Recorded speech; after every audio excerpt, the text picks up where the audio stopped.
All right. Hi, my name is Travis Lindsay, and I'm here for the Center for Entrepreneurship at Cal State Fullerton. And from time to time, we like to catch up with some of our alumni. And with me today is Monica Hernandez. Monica, can you introduce yourself to everybody so that they get to know you a little bit? Hello, yes. My name is Monica Hernandez. I am the Chief Operating Officer at American Security Force. I graduated from Cal State Fullerton in 2013, so it's been a while. That's not that long. I mean, I graduated from there from 2000 or 2009, and that was MBA, so a couple of years before you. But you look a lot younger than I do. That's the joke, not really a joke that I always say on these interviews. So really great. Tell us a little bit more. I see the name of the business right above your head, American Security Force. What do you do there? We provide security services such as security guards. We call them MSTs, but they're mobile surveillance trailers. I'm sure you've seen several of them. It's just like a tower with cameras and solar panels. You see them like at vacant parking lots or construction sites and stuff like that. We provide drone services. It's all comprehensive. So Right. it's just like security guards, drones, cameras, CCTV. We monitor for our clients. Very good.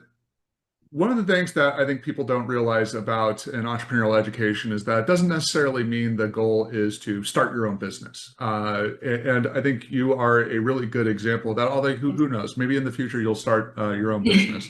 But right now you're being more of like an intrapreneur. So somebody who's inside of an Correct. existing business that is developing it. Can you give an example or two of how you've put that skill to work? Yeah, I mean, my career is my business, pretty much. And you couldn't have said it any better. At some point, I realized after I graduated that there's a difference between at least to me, there's a difference between a business owner and then like a business owner entrepreneur. And business a lot of business owners are just like product focused and their passion is a product versus growing a business and just like developing the business. For me, I think like I identified as an entrepreneur the second I realized that I graduated and I was like, wait a minute, like I don't have a business to manage or to launch. And in the beginning, I was like trying to chase a title, right? Like, okay, so what am I going to do? There's no such thing as an entry level entrepreneur, right? So the biggest thing is like finding your own opportunities and identifying an opportunity and accepting whether you can do something with it or do nothing with it. And then being willing to take that risk when you realize like, hey, this is a good opportunity. All opportunities come with risk, and you could either take it or leave it. And then being an entrepreneur, you just take it. So that's pretty much what I've been doing. And to answer your question, it's just been applying my knowledge or any kind of experience to assist other individuals that are hyper focused on a product or a service and they don't really care to think or focus or brainstorm on the business aspect of it. They're kind of like, okay, I get it, it's important, but it's not my passion. So can you just like how set me up, set me up with whatever systems or processes that we need, and then I'll take on from there. I'll take over from it. So basically that's what I've been doing. And I mean, I love it. I love it. It's Yeah. innovative in every single way. No, that is very wise. That's the perfect way to look at it because there are a ton of different ways to be an entrepreneur, right? I mean, you could be the inventor of a product, and then that's your main Mhm. focus, and you could be entrepreneurial in that way. But it For sounds sure. like what you're doing is kind of blending all those different things together. Creation of new stuff, making it into a business. You talked a little bit about mentoring people on your team, so building up a team that's one of the critically underlooked aspects of entrepreneurship because it's not just you as the entrepreneur. It never is. It's the whole Exactly. team. Tell us a little bit more about some of the things that you do to help build up the people that work with you and for you.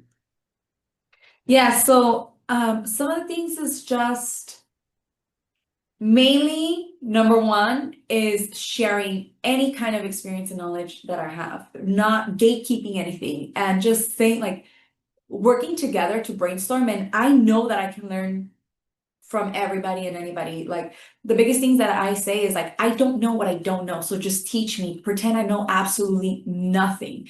I've gone across various industries, never one the same as another. And I've learned in every single industry. And I think that the biggest thing here is that I can bring in knowledge.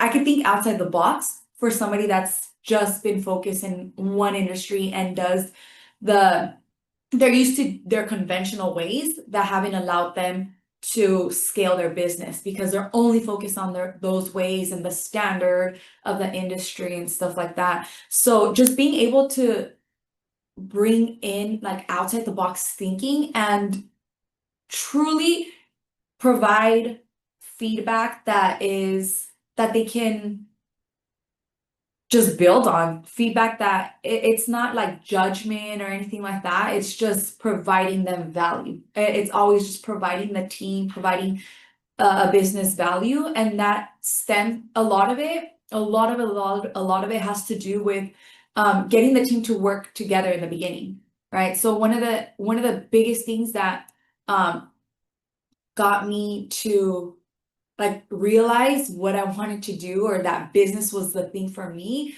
Well, one of the classes was Professor Atul's class. I don't remember what it was called because it was like a bunch of management classes.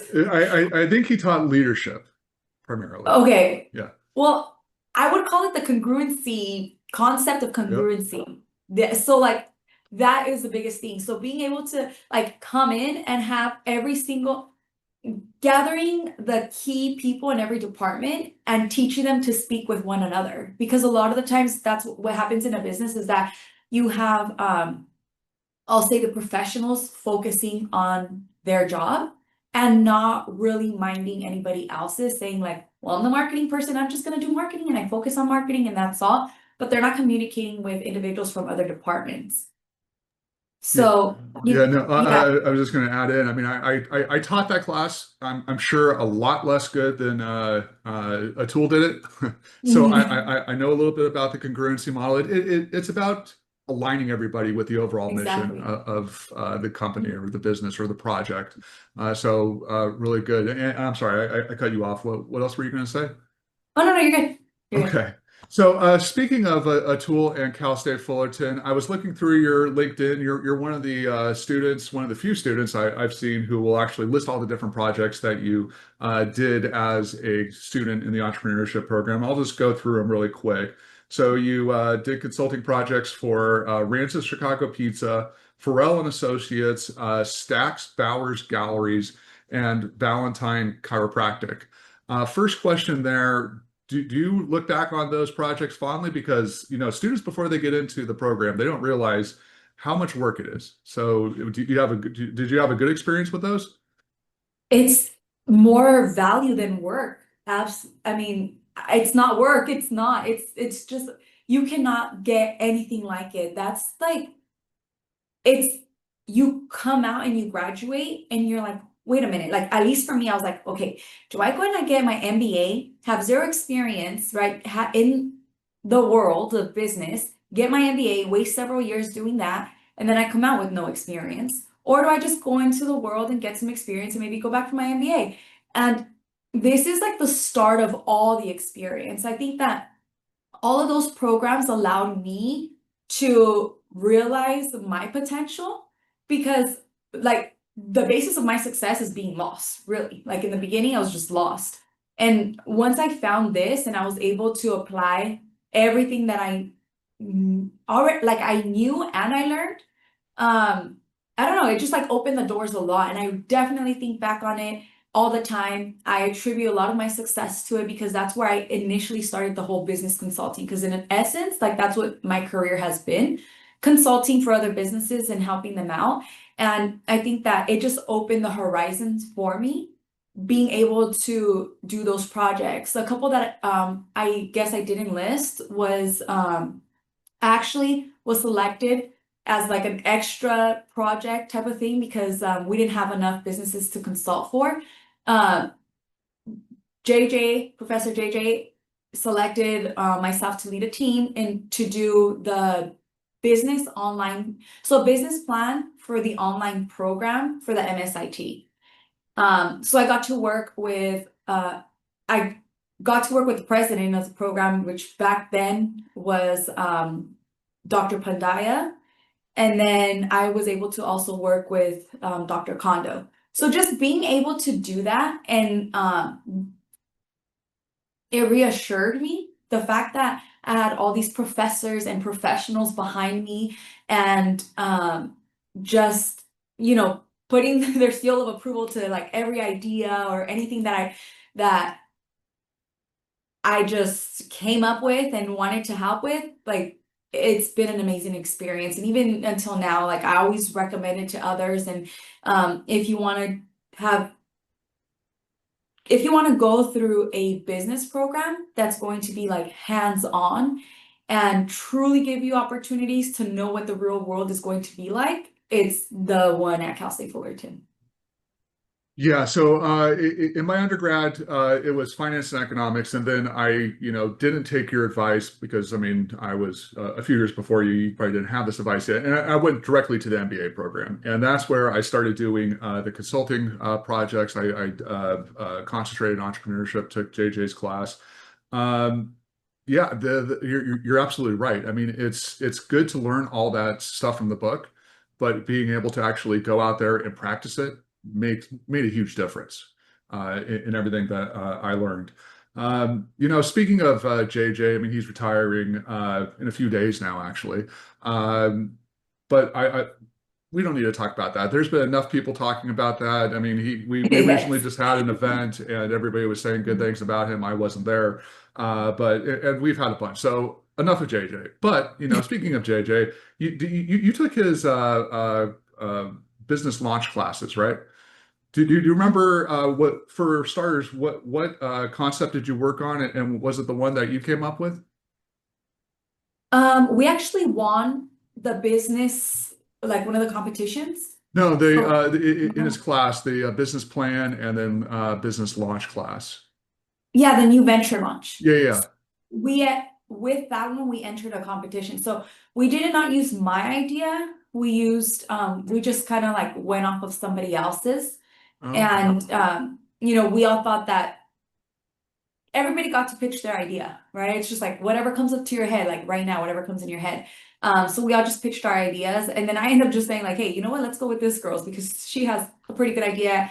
I've been in that industry. I've worked in that industry, so I think that I signed up for hers because I figured like I have some experience in the industry, and I thought she had a great idea. So I went with hers, and then we actually won a contest. We joined like one of the small business contests and got like a grant. We were able to get some kind of loan, which is a neat thing. I'm bringing it up because it's to showcase some of the opportunities that there are to not just graduate and have a degree, but to put yourself out there and get yourself started in the world, like by creating your own opportunities. And that was one of them. One of the options was for us to take the grant or for them to finance us with a loan in order to actually execute that business plan and open the restaurant that we came up with. But we decided to all take the grant and part our own ways because it was a project, but yeah, it's an opportunity, one of many that Cal State Fullerton provides, and specifically the program. We didn't go over this beforehand, so everybody who's thinking that this is just a stage conversation, it's not. You had mentors in your classes for each of the consulting projects you did, and then also on that business that you worked on for a couple of semesters that you were just talking about. Do you remember any of your mentors? And if so, do you have any good stories about them? I do. And then, you know what? It was the mentors that, well, I know one was Jack Mixinger, and then the other one, oh, I wish I knew that you were going to ask me because I love this mentor. And now under pressure, I can't think of his name. I have his phone number somewhere in my phone. But No that comes to worries. show that, having those mentors, one, it's just somebody in real life doing real business. And they were mainly because I worked closest to them than my professors. So a lot of them, they were the ones that were like, you should be the leader for this, and oh, let's go with that idea and have, they not because I was like, not that I was like their favorite or they favored me over others, but um they made me want to move forward with my ideas, and even like they just reassured me of the things that I was doing or thinking, and they were very helpful. There's always that, well, sometimes, a lot of times, there's those team members that they don't participate and they're just there because it's a No, no course way. they have to That never take. happens. But they helped me push through it. They helped me push through it. And I mean, I'm the type of individual where I'm gonna do it either way, but they were mentoring me and guiding me through it. Like, taking on their tasks and their roles, what they were supposed to do, and they were just helping me with it. And they were working closely with us, and to the point where like we went to some of their houses, they went with us to visit businesses. So just having that one person, like that professional that can represent the real world and advocate for you with the client, and have that communication where it's like, okay, we're not, back then we weren't really in the real world. A lot of our ideas and thoughts were hypothetical, if you want to say, but they were saying like, yeah, it's a good idea. Like, yes, it's gonna work. Like, let's just do it, go with it, roll with it. Or you even say like, maybe not, don't worry about that. Let's focus on the other thing that we discussed. So the mentors are crucial. Yeah, yeah, no, it's really a great setup, I think, that the program has. I mean, you got the professors, they're, the guys or women at the front of the classroom, talking from the book or from their own experience, a lot of them from their own experience as well. But yeah, they're a little distant, right? So it's good to have the mentor that's really working with you kind of in the trenches. Um, Mhm.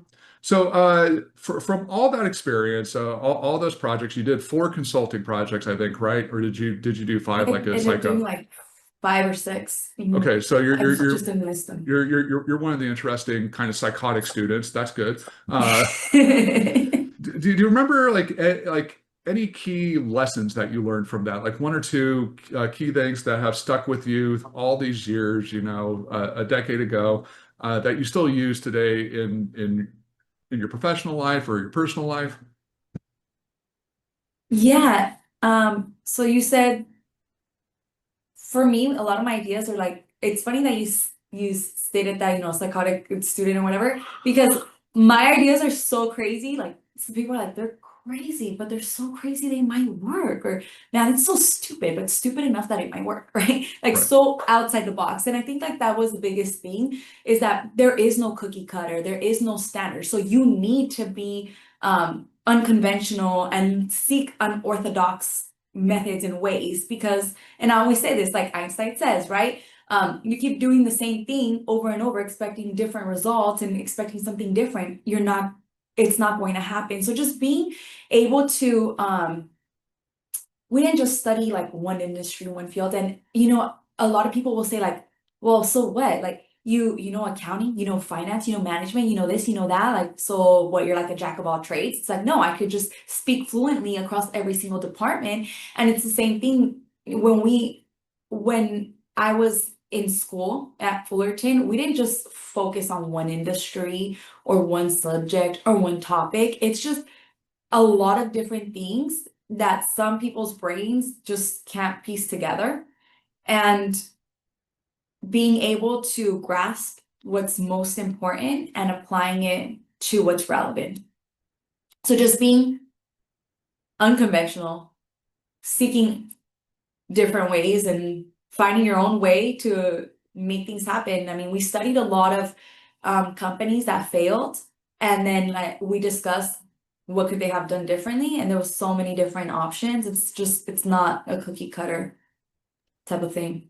Yeah, I mean it's like living the Robert Frost poem, "The Road Not Taken." You know, the entrepreneur is the one who always takes the road that's less traveled, and you know they're all the better for it, right? And it sounds like it's worked out for you, right? Mhm. Absolutely. Yes. Okay. Well, that is good to hear. I think closing it out, what advice would you give to a student that is considering entrepreneurship now? You know, maybe somebody who has, you know, similar psychotic tendencies like yourself. I would say Um, open your eyes to opportunities. They might seem crazy, they might seem different, but that's what different is. An invention is something different. Innovation is different. Innovation is growth. So as crazy, as different as they might see, just open your eyes to those opportunities and take whatever comes your way. It may not be what you considered going into the program. Hey, I want to open up a bakery, and so now I want to be a business owner. But then you end up doing something that you absolutely hated or never considered prior. And that's just where you're going. It might just be where you're going to excel. And it might just be what's going to open other opportunities. So just open your eyes to opportunities. Don't set yourself on one specific title, one specific thing, and then let the opportunities guide you. Yeah, that is great advice. And I just did an interview a couple of weeks ago with Jerry Conry and Ricky Guerrero, and Jerry recommended a book called The E-Myth. And one of the main points that I got from that book was that a lot of people think that entrepreneurship is basically just, you know, uh, making a job for themselves. And it's really Mhm. not. It's about doing all the other stuff about creating a business, fostering the team that you're working with, identifying opportunities, all the stuff that you just talked about, and making it into a business. So that's really great to hear, Monica. Monica, before we leave, is there anything else that you would like to share? Any topics that we didn't covered? And any, you know, this is your chance to get back at a professor who gave you a bad grade also, if you want to take that opportunity. No, no. I think, the all the professors were great and the experience was great. If I if there's one time in my life that I can go back and just live in that moment again, it would definitely be being at school and learning specifically in the business program. So it was great, and I still see the fruits of all that labor. Perfect. And Monica, are you open to people connecting with you on LinkedIn or anything else Yeah. that you would like to promote? Yeah, absolutely. Yeah, I'm here for any questions that anybody else might have. And if you need any of my contact information, I think you have most of it, but if there's anything else that I can provide you with to assist others, then just let me know. Perfect. Well, you know, on that point, I think that you might become a mentor in the fall. Yes, I've done it before, but life, I'm a woman, I've got children. Stuff happens, but and if it weren't for this type of mentality and entrepreneurship, I mean, I don't know what I would have done, out after maternity leave, after having children. And that has really been, being an entrepreneur has really helped me through those struggles in life. Because, and I don't mean to sound like too cliche and stuff, oh, you're a woman and you have less opportunities. It's not that. It's just, but back in the day, the expectation was to raise a family and be at home. Now we have additional expectations, society, financial demands. So I do believe that what has helped me the most is being an entrepreneur and being able to be flexible. Um, I was able to bring my own career back to life after, being part-time or so for 4 years. So I don't even remember what the question was, but another word of advice, Um, but yes, what was the Yeah. question? It was about, are you looking forward to becoming a mentor? But you Oh, know yes. So what you said was great. yeah, I stopped mentoring for that reason, but my kids are in school and I'm working full time, and I know I could make more time for it now. So I'm definitely excited to do it and to get back into this sphere. Awesome. Well, you're a good role model for everybody who's watching this, and I'm sure you're a good role model for your kids as well. So thank you very much, Monica, for taking the time to do this Thank interview with you. us. I appreciate your time as well and being interested in interviewing me. Thank you.